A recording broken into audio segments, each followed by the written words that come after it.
L'incident a eu lieu ce vendredi 3 janvier au matin dans l'infirmerie de la maison centrale d'Arles, où le détenu s'est retranché. L'une des raisons possibles de la prise d'otage serait le mécontentement du prisonnier suite à un refus de transfert. Il est également rapporté que le détenu avait des antécédents psychiatriques. Les négociations ont duré 5 heures, tout a été résolu et aucun blessé n'est à déplorer. Le preneur d'otages de la maison centrale d'Arles a été interpellé à l'instant. Aucun blessé. Merci aux équipes de l'administration pénitentiaire et aux policiers du RAID pour leur intervention. Le système pénitentiaire français est à bout de souffle. Il est sursaturé. Je regardais les chiffres, ils viennent d'être rendus publics le 31 décembre.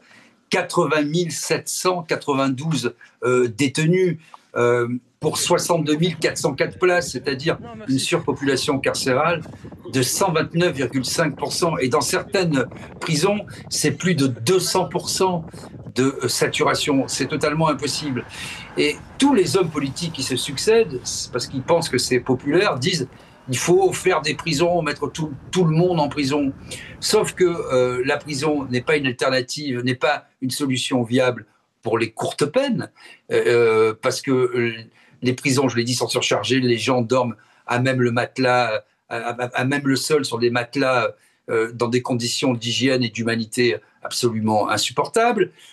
Je parle des courtes peines parce qu'il y a beaucoup de gens qui sont prévenus, qui exécutent leurs peines, qui sont présumés innocents, mais qui sont quand même plusieurs milliers en prison. Et surtout, il n'y a pas de volet réinsertion, de telle sorte que quand vous êtes en prison, vous ne pouvez pas travailler, rien n'est fait à votre sortie pour que vous puissiez vous réinsérer dans la société après avoir payé, c'est normal, votre tribut à la société.